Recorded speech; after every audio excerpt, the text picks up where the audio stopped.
Druhou kategóriou ocenenia Vedec roka je inovátor. Ostávame v hlavnom meste, ale presúvame sa na Slovenskú technickú univerzitu, kde sa pozrieme na inovátorský prínos v oblasti laserom zváraných kombinovaných polotvarov.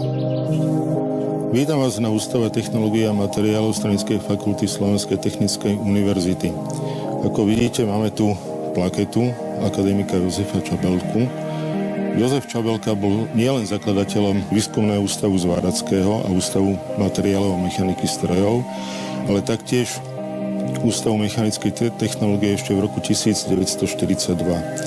Po rôznych reštrukturalizáciách a organizačných zmenách po vzniku materiálovo-technologickej fakulty v podstate náš ústav s dnešným názvom od roku 2007 je vlastne nástupcom toho pôvodného ústavu z roku 1942. Ja na tomto ústave pôsobím od roku 1990.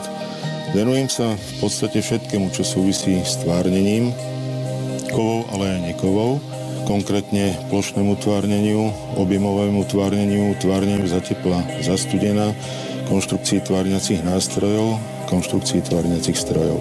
Okrem konvenčných technológií tvárnenia sa venujem aj menej štandardným technológiám tvárnenia, napríklad recyklácii kovového trieskového odpadu metodami praškovej metalurgie.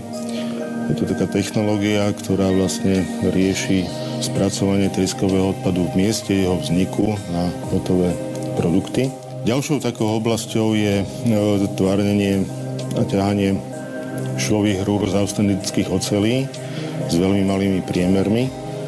Určite každý z nás sa stretol s injekčnými ihlami, takže tieto rúrky sú základom pre injekčné ihly a tie najmenšie, ktoré sme riešili, mali priemer 0,34 mm, hrúbku steny 57 mikrometrov.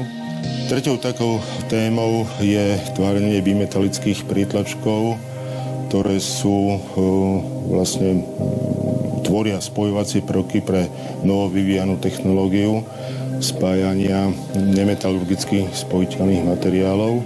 No a ďalšou témou je tvárnenie a hodnotenie tvárnosti kombinovaných polotovarov, za čo som získal ocenenie.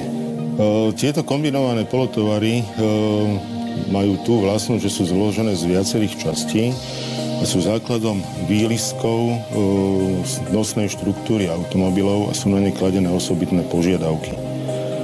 Tými sú prenášať zaťaženie od pohonu, od posádky, od batožiny, ale hlavne akumulovať deformačnú energiu pri prípadnom náraze a zabezpečiť bezpečnosť posádky. Prínosom našej práce bolo štúdium vlastností rôznych ocelí v kombinovaných polotovaroch, rôznymi metódami hodnotenia, ktoré nie sú normalizované, ktoré sme my navrhli.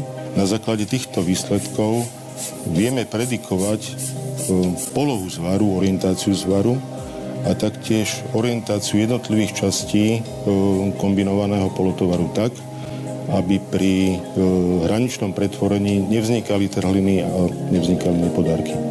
Nikdy som nepredpokladal, že budem vedec.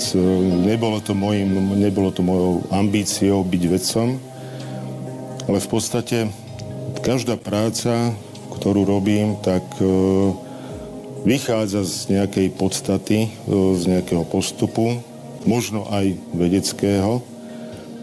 Čo je určite kladom, tak je zosúladenie všetkých možných vedomostí, teoretických aj praktických, ktoré mám, ktoré vedú k tomu, že z tej mojej práce je nejaký akceptovateľný výsledok. Ono samozrejme, tá oblasť, v ktorej pôsobím, to je oblasť, kde ťažko sa uplatí jednotlivec. Je potrebné, aby s ním spolupracoval tým ľudí, ktorí bude na rovnakej vlnovej dĺžke. A bez týchto kolegov v podstate sa ťažko dá dopracovať k výsledku, takže ocenený je jeden, ale za tým jedným človekom treba si uvedomiť je celý tým ľudí, ktorí s ním spolupracujú.